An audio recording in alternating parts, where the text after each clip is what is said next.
The latest. Thank you for love and support. I appreciate you all. Our all in all, the Savior, the Protector, the Unifier, the Messiah, the King of Kings. The most loved. Captain Ibrahim Traore. We know that Africa, we can never move forward, or any country can never develop if we don't get other people to come and support us to grow. We all need ourselves to grow.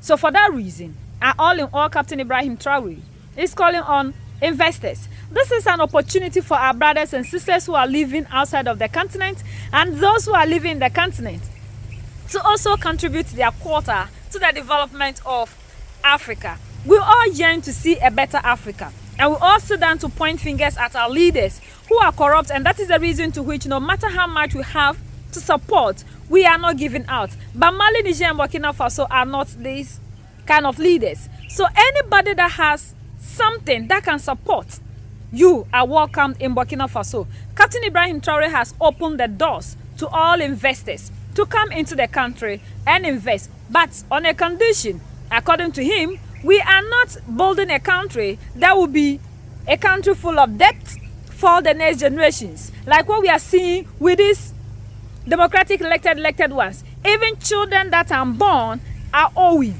millions of their respective countries' currencies. Yet these children have not even come into the country, yet they are owing already. That is not a country that we are building. We are building a country, even if we want to incur debt, it should be to safeguard the future of these ones that are coming.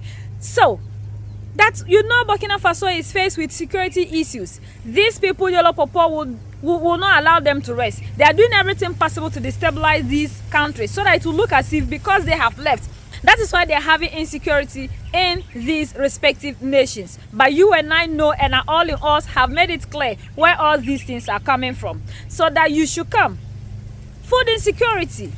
That we have the women who are doing everything possible in the agro sector and everything. So they have specific areas that they need people to come and invest. Infrastructure and in energy and other things. So when you are coming, you know where you are coming to invest. So you look into all these things that he has mentioned and see the one that you think suits you, that you want to invest in. And we all have to build our own nation and our continent. We cannot always sit down for people to move outside of the continent to come and invest.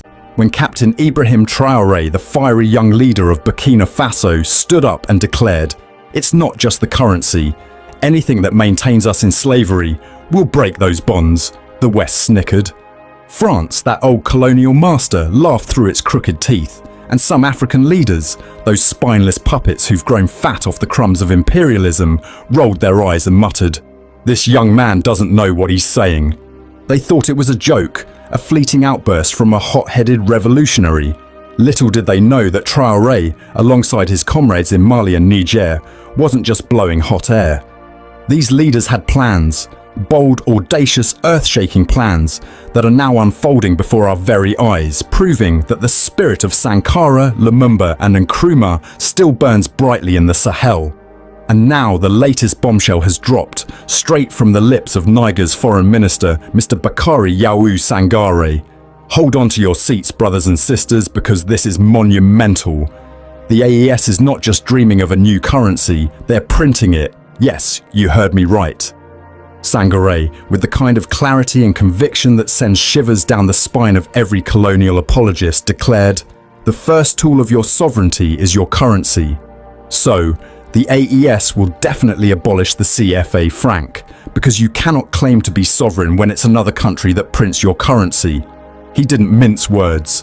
He said it plain and simple. It's clear that we will not remain in the question of the CFA, that even France knows it. Oh, how the tables have turned. France, that smug overlord who's been pulling the strings of our economies for decades, now knows its days of domination are numbered. Sangare's logic is as sharp as a machete cutting through the lies we've been fed. You cannot claim to be AES when your money printing press is in France. It's impossible, he said. And he's right.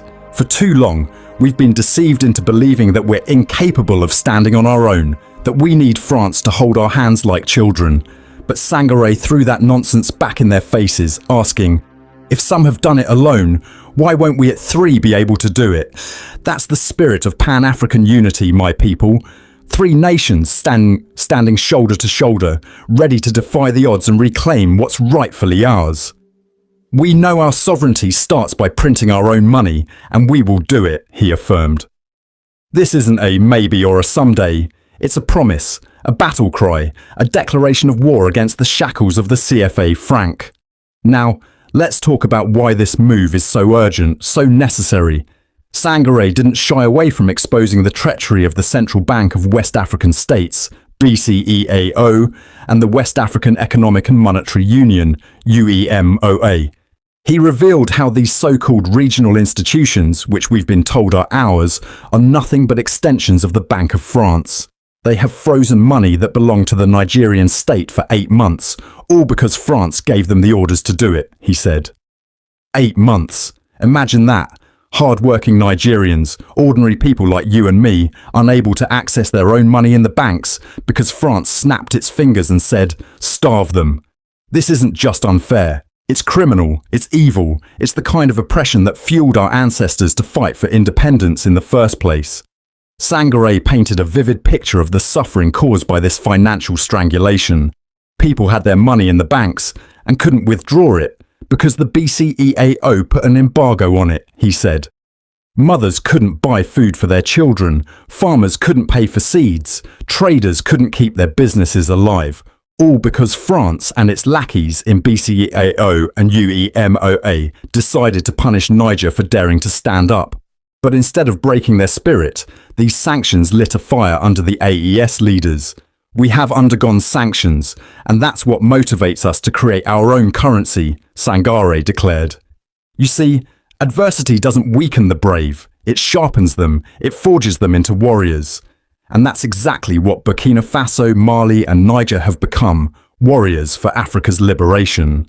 What's even more exciting is the revelation that Russia will play a major role in helping the AES launch this new currency.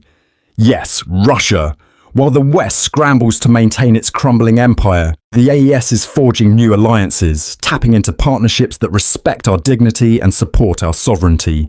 We need organisation, and we will do it as soon as possible, Sangaré said, hinting at the meticulous planning underway. This isn't some reckless leap into the unknown. These leaders are strategizing, mobilizing, and preparing to deliver a currency that will be the envy of the continent. And when it happens, mark my words, it'll be a seismic shift that reverberates from the Sahel to the Cape, from Dakar to Mogadishu. But here's the kicker. Sangaré reminded us that creating a new currency isn't even the hardest thing they've done. We already did what was more difficult than withdrawing from ECOWAS. That is sacking the French and US armies from our countries, he said. Think about that for a second. Kicking out foreign troops, boots on the ground, drones in the sky, bases on our soil was a Herculean task, a slap in the face to the imperialists who thought they could occupy us forever. And they did it. So, leaving UEMOA, child's play by comparison. It's a political decision. And when you make that decision, you must assume the responsibility. But we were able to do it, Sangaré said, with the confidence of a man who knows victory is within reach. This is good news, my people. Great news.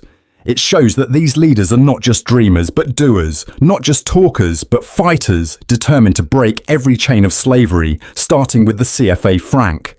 And while the AES is charging full speed ahead, another giant is awakening in Senegal. President Bassirou Diomaye Faye, that bold son of the soil, is also raising his voice against the CFA franc, outlining a path to monetary sovereignty that's sending shockwaves through the corridors of France-Afrique. On April 4th, Senegal's Independence Day, he laid out 3 options: a shared currency within ECOWAS, a regional currency within WEMU, or, if those fail, a national currency for Senegal alone. The slowness of the process is deplorable, he said, slamming the delays in ECOWAS's long-promised single currency, the ECO. He's not wrong. ECOWAS has been dragging its feet for years, promising integration while delivering nothing but hot air. So, Faye's ready to take matters into his own hands. If it takes time, we will begin minting our own currency, he warned, and you could almost hear the panic in Paris as he spoke. Faye's not naive, though. He knows a transition like this requires preparation. It is necessary to stabilize aggregates and ensure macroeconomic security, he said, showing he's not about to rush into chaos. But the intent is clear. Senegal will not remain a prisoner of the CFA franc, a currency that's been a noose around our necks since 1945. Whether it's through ECOWAS, WAEMU or going solo, Faye is determined to cut the umbilical cord tying Senegal to France's treasury. And when you put that alongside the AES's plans, you see a pattern emerging, a continent-wide rebellion against the financial shackles of colonialism. Now, let's talk about the real losers here. France and the West. For decades, France has lorded over us with the CFA franc, a currency that's kept our economies tethered to its interests. They print it, they control it, they peg it to the euro, ensuring that our wealth flows out while we're left importing overpriced goods and exporting cheap raw materials. It's a system designed to keep us poor, dependent and submissive. But the AES and Senegal are saying no more. By printing their own currency, Burkina Faso, Mali and Niger are striking at the heart of France's economic empire in Africa. And when Senegal joins the fray, whether with a regional or national currency, it'll be another nail in the coffin of France-Afrique. This is a challenge France can't ignore. They've dominated us for too long, extracting our uranium, our gold, our cotton, our everything, while giving us nothing but crumbs and military bases. But now, the bill is due. It's time for France to pay back what it's stolen, to face the consequences of its greed. The AES leaders have already kicked out their troops, and now they're coming for their financial stranglehold. Sangaré said it best. As long as we remain in this system that disfavors us, we will never be able to develop. Now we have leaders who are doing everything possible to give us a better Africa. We have to also contribute our quota. They can't do it alone. They don't have all the resources that they need to do it. So we don't have to also allow Yolo Popo again to get this opportunity, come into the country and have the better share in our mineral resources and everything. He said we have to add value. Our raw materials, we need not to be exporting them in the raw form. We need to add value so that we sell it to these people, so that the continent will move forward. We know the problem of Africa is because we don't always add value to the mineral resources, but we give them out in the raw form. That is why we are not moving forward. And these people have kept in systems to make sure that the African will never be able to turn the mineral resources around. We have to always give it out in the raw form cheap to them, for them to turn it into whatsoever, come and sell it to us at a very expensive price. So it is a wake-up call to all of us. When you send your money there, you will never regret it. This is Africa we are building. So our brothers and sisters, we are calling on all those who have the ability to please come and invest in Burkina Faso. Come and help develop Africa. When you are doing it in Burkina Faso, doesn't mean that you are not doing it for Africa. Don't let it look as if because you are in Nigeria, you are in Ghana, if you do something in Burkina Faso, you are not doing it for your people. We are one. These people use this tribal division to divide us. We have to understand and see beyond the borders that we are one people. So when we see an African country moving forward, a leader who is doing everything possible to change the narrative in Africa, we all have to join hands to support that person. This way, those Yolo Popo who are doing everything possible to make sure that we don't rise will never succeed. But if we keep on staying under the colors that they have grouped us, thinking that I am a Ghanaian, I'm a Togolese, we will never move forward. We have to start seeing beyond these colonial borders and colors that these people have kept us. If truly we want to move forward as a continent, and if truly we want to develop, we have to start seeing ourselves as one, because we are one people. Let nobody deceive us. So come in, support, and let's make this a dream come true. We are not just going to waste our money or giving it to these democratic elected ones that these people impose on us, that are only there making sure that whatsoever Yolo Popo wants keeps happening. No, these are leaders who have us at heart, and that whatsoever we are doing, we should think about the next generation. That is very important. Democratic elected ones are not thinking about the next generation, and that is why Africa is still where we are. So let's all come together, unite and support, and make sure we get Africa to where it's supposed to be. United we stand, divided we fall, and united we keep standing forever and ever. The greatest enemy of the African is mental slavery. So let's decolonize ourselves from mental slavery. Let's keep sharing to educate our brothers and sisters. Together we make Africa great for ourselves and the next generations that are going to come. So that's the latest around the world, in Africa, West Africa, and in Burkina Faso.